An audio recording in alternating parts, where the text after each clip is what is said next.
जय श्री राम दोस्तों। आज मैं हूं राजपूत बिजनेस फोरम के सभी सम्मानीय फाउंडर मेंबर के साथ, जो कि राजपूत बिजनेस फोरम की सोचा इसके बारे में कि राजपूत भाइयों के लिए कुछ अलग किया जाए, कुछ अच्छा किया जाए, जो कि आज तक के हिस्ट्री में कभी किसी संस्था ने इसके बारे में सोचा नहीं है, ना ही अपने समाज के लिए और ना ही राजपूतों के लिए तो कभी किसी ने सोचा ही नहीं है। तो ये जो सामान्य सभी लोग बैठे हैं मेरे साथ, जैसे कि आप देख रहे हैं, सब लोग इसके फाउंडर मेंबर हैं, इस सोच को गढ़ने वाले लोग हैं।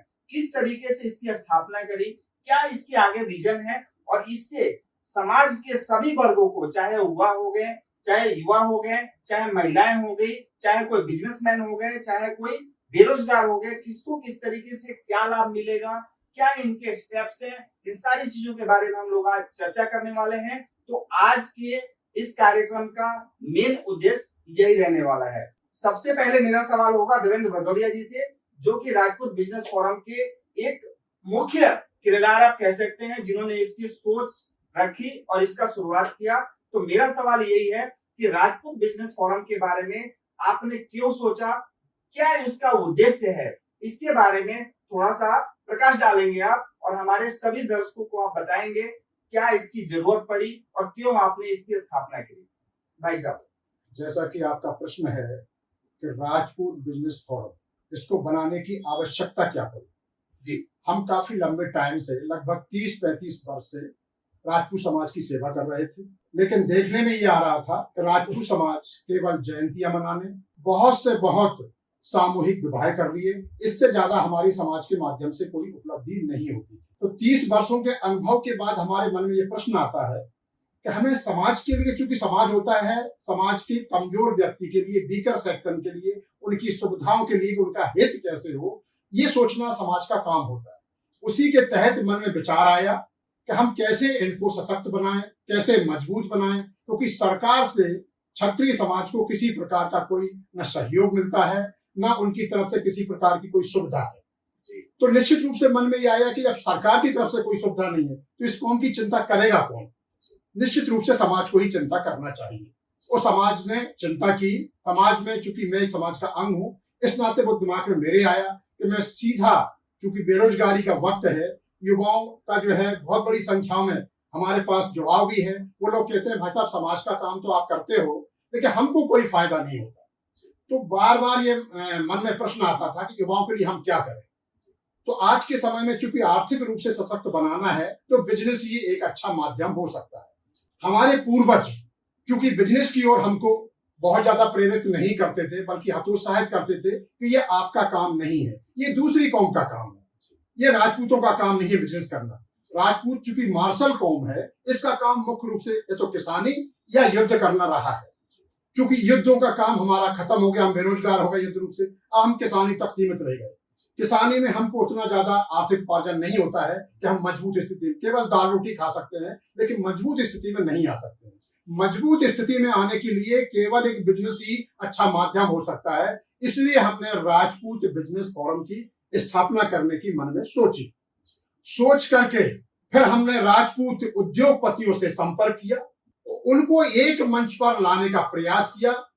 जो भोपाल में 20 अप्रैल को हमारा जो कार्यक्रम हुआ है, उसके माध्यम से हमने देश के, अंतर्राष्ट्रीय स्तर के अपने राजपूत समाज के उद्योगपतियों को इकट्ठा किया, एक मंच पर लाए और उनसे आग्रह किया कि हमारे जो युवा बेरोजगार हैं उनकी मदद आपके माध्यम से कैसे हो सकती है। ये हमने एक मानसिकता बनाई, ये एक समन्वय स्थापित किया। इस समन्वय से हम युवाओं को बिजनेस की ओर उनके मार्गदर्शन से प्रेरित करना चाहते हैं, प्रेरित किया भी है, आगे भी करना चाहेंगे, क्योंकि अभी तो शुरुआत है, आगे हमारा एक लंबा सफर है।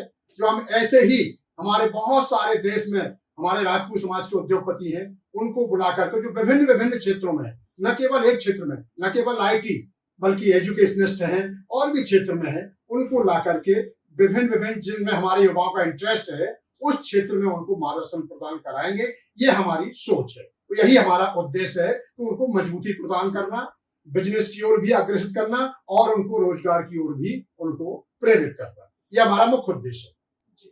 बहुत बहुत धन्यवाद। अगला सवाल मेरा होगा श्री केपी भाई साहब से, जो कि एक मजबूत अगले फाउंडर मेंबर हैं इस संस्था के राजपूत बिजनेस फोरम के किस तरीके से पारंपरिक जो नॉर्मल व्यवसाय है उसको लोग, जैसे या खेती हो गया, किसी चीज में हमारे राजपूत भाई लगे हुए हैं, उसके अलावा ये संस्था किस तरीके से आर्थिक रूप से राजपूत समाज को मजबूत करेगी, उसके ऊपर आप प्रकाश डालें। नमस्कार, मेरा नाम केपी सिंह है और जैसा कि भाई साहब ने बताया, देवेंद्र भाई साहब ने हमारे प्रमुख हैं इस ग्रुप के, पूरा प्रकाश उन्होंने उस पर डाला। जैसा कि भाई साहब आपने क्वेश्चन किया कि समाज में हमारे युवा इससे किस तरह से संपन्न होंगे, तो अभी एक नैरेटिव भी चलता है, नैरेटिव तो नहीं कहूंगा मैं उसे, आशावादी है कि आत्मनिर्भर बनना। ये पॉलिटिकल जरूर था, लेकिन निश्चित रूप से आज की हमारी जरूरत है। एक सुनने में आता है कि एक पोस्ट के लिए 80 उम्मीदवार हैं, पहले वो कुछ 40 हुआ करते थे, अब एक पोस्ट के लिए 80 उम्मीदवार हैं, तो बाकी 79 कहाँ जाएंगे, उनका क्या होगा? ये सारे सवाल जो हैं केवल राजपूत समाज में नहीं, पूरे देश में है। हमने उसका प्रयास किया, हम उसको लेकर आए और हमारी कोशिश ये है कि हमारे युवा, राजपूत उद्यमी व्यापार में आगे बढ़े, व्यापार में आए और केवल अपना नहीं, अपने साथ अन्य लोगों को भी रोजगार दें। इसकी स्थापना के लिए, इस उद्देश्य के लिए हमने इसको क्रिएट किया। जैसा कि भाई साहब ने बताया कि हमारे साथ राष्ट्रीय और अंतर्राष्ट्रीय स्तर के उद्योगपति जुड़े हुए हैं, उन्हीं के मार्गदर्शन में हम इसको लेकर चल रहे हैं। और अभी तक जो हमारा हो पाया है, हमने बिजनेस कॉन्फ्रेंस की, उसमें हमने 3 उद्देश्य रखे थे उसको ऑर्गेनाइज करने के। पहला था राजपूतों में बिजनेस के प्रति चेतना जगाना, जिसमें हम सफल रहे। ये लोगों में बात पहुंची, अंदर तक पहुंची कि यस, हमें बिजनेस में आना चाहिए।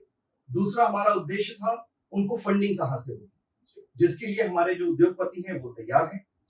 तीसरा था आपस में उनकी नेटवर्किंग स्थापित करना। तो जितने भी राजपूत भाई हमारे बिजनेस में हैं, उनकी हमने नेटवर्किंग शुरू की है और वो आपस में अपना व्यापार शुरू कर दिया है। तो तीनों उद्देश्यों में हम सफल हुए हैं और आगे भी हम इसमें काम करते रहेंगे।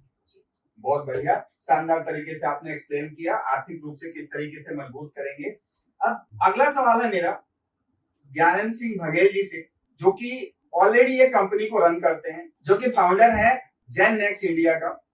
ऑलरेडी 2-3 कंपनियों को चला रहे हैं ये। अब किस तरीके से युवाओं को जॉब सीकर से आज के डेट में, जैसे कि आदरणीय केपी भाई साहब ने बताया कि भीड़ है, 10,000 वैकेंसी निकलती है और 20-20 लाख फॉर्म है, 1-1 लाख फॉर्म है। आपने ये भी देखा होगा कि भाई वैकेंसी निकली है किसकी, चपरासी की, एप्लीकेशन किसके आ रहे हैं, मास्टर डिग्री होल्डर के, इंजीनियर्स के, पीएचडी होल्डर्स, इवन इस तरह की एप्लीकेशन आ रहे हैं। गवर्नमेंट जॉब की हालत ही है, ठीक है। प्राइवेट जॉब में भी कोई स्थिति बहुत ज्यादा अच्छी नहीं है, वहां पे अच्छे या तो ट्रेनिंग नहीं मिलती या फिर किसी तरीके की बहुत सारी दिक्कतें आ रही हैं। हमारे समाज में तो बहुत बड़ी समस्या है। तो मैं ये समझना चाहूंगा किस तरीके से जॉब सीकर से आप लोगों को एक बिजनेस के रूप में लेके जाएंगे, उनको बिजनेसमैन किस तरीके से बनाएंगे कि लोगों को जॉब दे सके, जॉब क्रिएटर बन सके। और स्टार्टअप इंडिया जो कि गवर्नमेंट तो चला रही है, अब कितना ग्राउंड पे आ रहा है वो हम सबको पता है। स्टार्टअप के लिए किस तरीके से आप लोगों को गाइड करेंगे ये राजपूत बिजनेस फोरम की तरफ से, जिसके फाउंडर मेंबर आप हैं, आप सभी लोग हैं। तो ऑलरेडी जिस तरीके से आप अपना बिजनेस चला रहे हैं, राजपूत बिजनेस फोरम के माध्यम से आप युवाओं को किस तरीके से स्टार्टअप के प्रति आप उनको ट्रेन करेंगे, किस तरीके से उनको बिजनेस के माध्यम से उनको किस तरीके से वो बिजनेस अपना जमा सकते हैं और आगे बढ़ा सकते हैं। नमस्कार, मैं ज्ञानेंद्र सिंह बघेल। देखिए, आज की डेट में ये बहुत बड़ी समस्या है, क्योंकि हमारे राजपूत समाज में सबसे लोगों को लगता है कि ये वर्ग विशेष के लिए बना हुआ है, जबकि ऐसा नहीं है।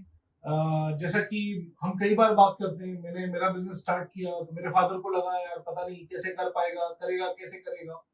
तो देखिए, बिजनेस में आने से हर बार हम कहते हैं कि एक जॉब में आप कितनी भी अच्छी पोस्ट पे हैं, आपको जब आप काम शुरू करते हैं और जब आप रिटायर होते हैं वो वहीं खत्म हो जाता है। बिजनेस एक ऐसी चीज है कि जो आज मैं जो करूंगा, एक मुकाम तक मैं उसे ले जाऊंगा, उसके बाद मेरे जो बेटा होगा, बेटी होंगे, वो उसके ऊपर आगे ले जा सकते हैं।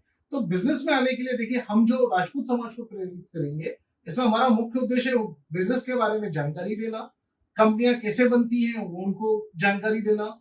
गवर्नमेंट की बहुत सारी स्कीम्स आती हैं जहां उन्हें फंड मिलता है, पैसा मिलता है, बैंक की बहुत सारी सब्सिडीज, आजकल बहुत सारे स्कीम है, वो उनको ज्यादा से ज्यादा उसके बारे में जानकारी देना।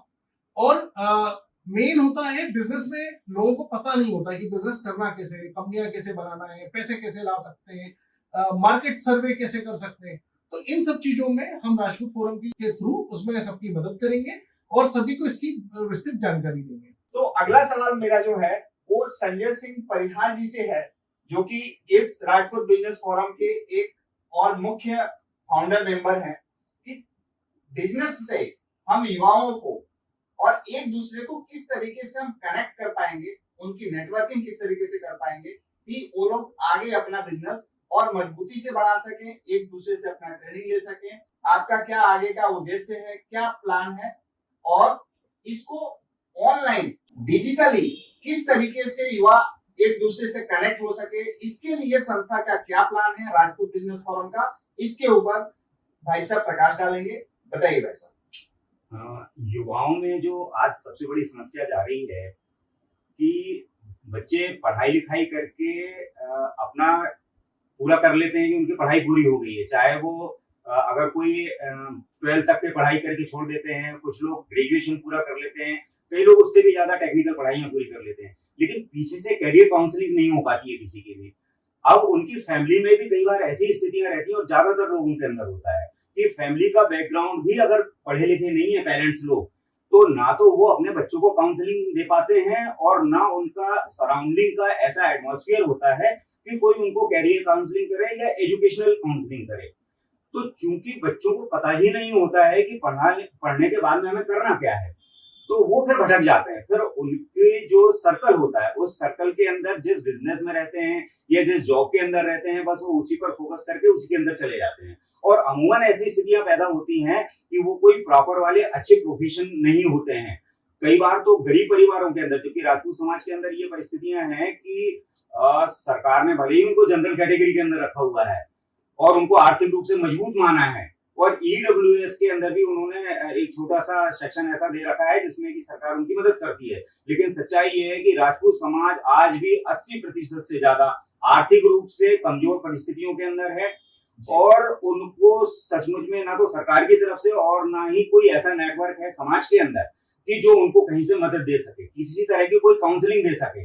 और काउंसलिंग के अभाव में बच्चे लोग जो हैं वो गलत डायरेक्शन के अंदर चले जाते हैं, ऐसे बिजनेस में चले जाते हैं जहां उनकी पूरी जिंदगी तबाह हो जाती है। मैं आपको छोटे से एग्जांपल देना चाहूंगा कि कई आपको ऐसे लोग मिल जाएंगे जो कि 10th 12th पढ़े हुए हैं, लेकिन वो ड्राइवर बने हुए हैं, ट्रक चला रहे हैं, कार चला रहे हैं, ऑटो चला रहे हैं। मतलब चूंकि पीछे से कोई काउंसलिंग नहीं थी, इसलिए अगर उनको सही काउंसलिंग मिल जाती कि चलो किसी फैक्ट्री के अंदर उनको एज ए ट्रेनी काम करने को मिल जाता, तो शायद उनकी जिंदगी ज्यादा ठीक हो जाती, या उनको कोई अपना खुद का बिजनेस स्टार्ट करने के लिए काउंसलिंग मिल जाती कहीं से, तो वो लोग कुछ अच्छा बिजनेस करने के लिए चले जा सकते थे। तो काउंसलिंग सबसे बड़ा अभाव है, और हम लोग प्रयास कर रहे हैं कि संस्था के माध्यम से कुछ काउंसलिंग का प्रोविजन करें, चाहे वो एजुकेशन के लिए हो, चाहे वो कैरियर के लिए हो। हम दोनों काउंसलिंग के ऊपर फोकस करने का प्रयास करेंगे ताकि बच्चों के लिए सही प्लेटफॉर्म मिल सके और उनका भविष्य और उनके परिवार का भविष्य सुखद हो सके, उसके लिए हम प्रयास करें। जी, बहुत बहुत धन्यवाद। तो अगला सवाल है मेरा आदरणीय सत्यनारायण सिंह जी से, जो कि ऑलरेडी राजपूत बिजनेस फोरम के एक मुख्य फाउंडर मेंबर हैं, कि आने वाले समय में क्या राजपूत बिजनेस फोरम लोगों को इस तरीके से जिले वाइज, राज्य वाइज कोई ट्रेनिंग सेंटर टाइप का कुछ प्लान कर रहा है, जिससे कि काफी चर्चाएं हुई, जैसे कि संजय भाई साहब ने बताया, जैसे कि आदरणीय ज्ञानेंद्र भाई साहब ने बताया, सब लोगों ने इसके ऊपर प्रकाश डाला। तो क्या इस तरह का कोई योजना है, आगे हम इसके बारे में क्या सोच रहे हैं भाई साहब? नमस्कार, मैं सत्यनारायण सिंह। राजपूत बिजनेस फोरम जो है हमारे युवाओं को, हमारे बच्चों को आगे बढ़ाने के लिए प्लेटफॉर्म है, और हम ये चाह रहे हैं कि ये प्लेटफॉर्म हिंदुस्तान में सभी जगह हो। ये हमारी योजना है कि इसको हम हर जिले, हर कस्बे तक लेके जाएं, लेकिन चूंकि हम अभी शुरुआत ही कर रहे हैं तो इसमें थोड़ा सा टाइम लगेगा, लेकिन हम चाहेंगे कि ये सारी चीजें हर बच्चों तक जाए, क्योंकि आज राजपूत समाज में ब्रेन ड्रेन बहुत हो रहा है। क्योंकि जो भी बच्चा 90% 80% है, वो बच्चा गवर्नमेंट जॉब या कहीं भी जाके आरक्षण में फंस जाता है, उसके बाद उसका ब्रेन ड्रेन। हम चाहते हैं वो ब्रेन ड्रेन बाहर ले जाके हमारे पास ही रहे। अगर हमारे पास रहेगा तो हम उसका अच्छा यूज कर पाएंगे। नहीं तो क्या होगा, एक समय बाद जब ये ब्रेन ड्रेन हो जाएगा तो हमारे कॉलेजों को, हमारे स्कूलों को अच्छे टीचर भी नहीं मिल पाएंगे। फिर वो 35% वाले मिलेंगे। जब वो 35% वाले मिलेंगे, पढ़ाएंगे क्या?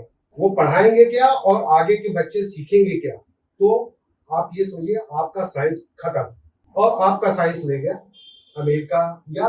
लेकिन इसीलिए हम लोगों ने सोचा है बिजनेस, राजपूत बिजनेस फोरम में उन बच्चों को सपोर्ट करें, उनको एक प्लेटफॉर्म दें, ट्रेनिंग प्रोवाइड करें और ट्रेनिंग प्रोवाइड करें। बिल्कुल बिल्कुल, बहुत बढ़िया उद्देश्य है। तो जिस तरीके से, जैसे कि आप लोगों ने देखा कि फोरम का, राजपूत बिजनेस फोरम का जो उद्देश्य है, सभी फाउंडर मेंबर ने उसके ऊपर जबरदस्त तरीके से सारी चीजें बताई। आगे का विजन बहुत सकारात्मक दिख रहा है और मुझे तो लग रहा है कि जैसे जैसे वीडियो आप लोगों तक पहुंचेगा और आप लोग इसको आगे शेयर करेंगे, बहुत सारी इंक्वायरी आने वाली है। भाई साहब, आप लोग बिल्कुल मजबूत हो जाइए। अपनी जो क्षमताएं हैं, ऑलरेडी मुझे दिख रहा है कि काफी सारी क्षमताएं हैं, उसको और ज्यादा 2 गुना 3 गुना 4 गुना आपको बढ़ाने की जरूरत है, क्योंकि पूरे हिंदुस्तान में अभी भी इस तरह का किसी ने सोचा ही नहीं है। बनाना तो दूर की बात है। और जैसा कि आप लोगों ने देखा होगा कि पिछले 20 तारीख को, 20 अप्रैल को जो जबरदस्त कार्यक्रम किया इस फोरम ने, राजपूत बिजनेस फोरम ने, जिसको देखकर बड़े बड़े बिजनेस कॉन्फ्रेंस भी शर्मा जा रहे हैं। इतना जबरदस्त कार्यक्रम रहा, इतनी भीड़ रही वहां पे, आप लोग बिलीव नहीं करेंगे। लास्ट में जो एंट्री थी वो बंद करनी पड़ी। जितनी सीटिंग थी उससे ज्यादा ऑलरेडी ऑडिटोरियम में लोग पहुंच गए थे और इतनी ज्यादा भीड़ थी। तो इससे आप लोग अंदाजा लगा सकते हैं कितनी जरूरत है इसकी और इस सोच की। जो सोच आप लोगों ने गढ़ा है, जिसकी स्थापना आप लोगों ने करी है, इसकी वाकई समाज को बहुत ज्यादा जरूरत थी, राजपूत समाज को, और जिसके लिए मैं आप सभी लोगों को बहुत बहुत धन्यवाद देता हूँ। ठीक है, और लगे हाथों भाई साहब से एक और सवाल, आखिरी सवाल पूछ लेते हैं कि भाई साहब अगला 5 साल शुरुआत कर दी, एक्चुअली होता क्या है, चीजें शुरू करना बहुत लोग चालू करते हैं, समाज में बहुत सारी चीजें, कोई एनजीओ की तरफ कन्वर्ट हो जाता है, कोई कहीं कन्वर्ट हो जाता है, सब लोग अपना, कोई राजनीतिक मंच बन जाता है, किसी का मतलब कोई भी जिस विजन से अपना शुरुआत करता है वहां तक महीने 2 महीने 3 महीने स्टेबल रहते हैं, उसके बाद चीजें भटकती जाती है, सबका अपना अलग अलग पोटेंशियल हो जाता है, अलग अलग दिशा हो जाता है। अगला 5 साल भाई साहब इसी विजन के साथ, इसी उद्देश्य के साथ क्या आगे आप करने वाले हैं और क्या ये फाउंडेशन अगले 5 साल भी इसी जोश के साथ या इससे कई गुना जोश के साथ टिकने वाला है? जैसा कि आपने प्रश्न किया कि अगले 5 साल का हमारा क्या विजन रहेगा जी, तो आप इसी बात से इस बात की गंभीरता समझ सकते हैं कि 20 अप्रैल को भोपाल के अंदर बड़ा आरबीएफ का कार्यक्रम हुआ जी, आज 5 मई को हम लोग बैठ करके इस बात पर चर्चा कर रहे हैं जी, कि अगला हमारा विजन क्या है। तो ये विजन पूरा का पूरा कागज पर उतर चुका है। मई माह में, इसी माह जी, हमारी सारी पूरा प्रस्तावना तैयार होकर के जमीन पर उतरने वाली है। तो हो सकता है कि आप जून से इसको जमीन पे उतरते हुए देखें। ये बहुत बड़ी अतिशयोक्ति की बात नहीं कर रहा हूँ, पूरा प्लान रेडी है, बस जून का माह है, क्योंकि जो भी थोड़ी बहुत हमारी जो औपचारिकता रह गई है उसको हम मई माह में कंप्लीट कर लेंगे और जून से हम जमीन पर उतारना शुरू कर देंगे। आपने कहा कि हम कैसे सुविधा देंगे, कैसे लोगों को इसकी ओर प्रेरित करेंगे, किस माध्यम से करेंगे, तो माध्यम तो हमारा बिजनेस फोरम ही है, उसका नाम है राजपूत बिजनेस फोरम। अब उनके पास धन की जैसे कमी है, क्योंकि जरूरतमंद वही होते हैं जो वीकर सेक्शन वाले हैं, जिनको सबसे ज्यादा आवश्यकता होती है। जो सक्षम होता है वो तो अपना बिजनेस में कर ही लेता है जिसको करना है, लेकिन हमारा जो जरूरतमंद वीकर सेक्शन है वो करना चाहता है, इतना योग्य है, लेकिन आर्थिक स्थिति उसकी कमजोर है। इसके लिए हम लोग एक कोऑपरेटिव सोसाइटी या समाज की तरफ से बैंक की स्थापना करने की हमारी कार्यवाही लगभग वो भी पूर्ण हो चुकी है। वो भी इसलिए हमने कहा है कि औपचारिकता में केवल मई का माह है, हम जून से इस उद्देश्य को जमीन पर उतारना प्रारंभ कर देंगे। उस कोऑपरेटिव, उस बैंक के माध्यम से लोगों को लोन देंगे, जैसे बैंक देती है, वो समाज की तरफ से होगा। समाज में बाकायदा उसका एक बोर्ड ऑफ डायरेक्टर होगा, उनके मार्फत हम लोगों को लोन देंगे। जो एक बैंक का तरीका होता है उसी तरीके से जरूरतमंद को कुछ गारंटर होंगे, उनका पीडीसी चेक होगा, जो भी एक उसका औपचारिकताएं होती है, उस औपचारिकता को पूरा करते हुए हम कमजोर सेक्शन को सिलेक्ट करके, चूंकि सबसे ज्यादा जिसकी हालत नाजुक है, जिसके पास कोई दूसरा जरिया नहीं, मान लो किसी के पास जमीन भी नहीं है, 2 जून की रोटी उपलब्ध कराना उसको मुश्किल हो रहा है, उनको हम पहली प्राथमिकता। उसके बाद सनई जो है क्रमशः जो जैसा है उसी प्रकार से हम सिलेक्ट करते जाएंगे, उनको लोन के माध्यम से उनको बिजनेस की ओर प्रेरित करेंगे। और जो लोग ऑलरेडी हमारे उद्योगपति उद्योगों में उद्यमी में स्थापित हैं पूर्व से, उनके माध्यम से भी कोई रोजगार भी करना चाहता है तो उनसे हम निवेदन कर चुके हैं, निवेदन और करेंगे कि अपने अपने उद्यम में उनको, प्रतिष्ठान में, इंडस्ट्रीज में उनको रोजगार उपलब्ध कराएं। लेकिन हमारा मुख्य उद्देश्य रोजगार की ओर कम है, क्योंकि हम नौकरी से उनको नौकर नहीं बनाना चाहते, हम उनको मालिक बनाना चाहते हैं। तो बिजनेस से बेस्ट हमारे लिए कुछ भी नहीं, इसलिए हमारी पहली प्राथमिकता होगी कि हम उनको लोन दे करके बिजनेस की ओर उनको डाइवर्ट करें, उनको प्रेरित करें और प्रेरित करके स्थापित करने में हम उनकी समाज के माध्यम से मदद कर सकें। ये हमारा मुख्य उद्देश्य है। तो भाई साहब, जैसा कि आप लोगों ने देखा, भाई साहब ने पूरा एक्सप्लेन किया और जाहिर सी बात है कि जोश बहुत हाई है और उम्मीदें भी काफी बढ़ने वाली है लोगों की। एक चीज उन्होंने और ऐड कर दिया कि एक तरह से क्रेडिट प्रोवाइड करेंगे लोगों को, जिसकी जरूरत सबसे ज्यादा है समाज को। आज के डेट में आप बैंक में जाओ, आपके पास अगर कुछ मॉर्गेज के लिए नहीं है, अगर आपके पास जॉब नहीं है सिक्योर, तो बैंक आपको बोलता है भैया क्रेडिट स्कोर क्या है तुम्हारा, ठीक है। तो लोगों का क्रेडिट स्कोर कहाँ से जनरेट होगा अगर उसको लोन ही नहीं मिला आज तक? तो क्रेडिट स्कोर नहीं है। तो ये संस्था राजपूत भाइयों के लिए ये प्लेटफॉर्म भी देने जा रही है, जिसकी जो लीगल फॉर्मेलिटीज है वो मई मंथ में पूरी हो जाएगी, जैसा कि भाई साहब ने बताया। यानी ये मतलब मुझे तो ऐसा लग रहा है भाई साहब कि ये बहुत बड़ा धमाल होने वाला है और आप लोग इस चीज के लिए मतलब समाज में इतना बड़ा धमाल मचाने वाले हैं कि जिसका कह नहीं सकते। बहुत बहुत धन्यवाद, आप ऐसी ही दुआ करिए, निश्चित रूप से हम ऐसा करने वाले हैं। बिल्कुल, बहुत बहुत धन्यवाद। तो नेक्स्ट हम लोग, जैसा कि मुझे फाउंडर मेंबर ने सभी ने बताया कि अगले हफ्ते से हर संडे कोशिश होगी एक किसी उद्यमी के साथ चर्चा की।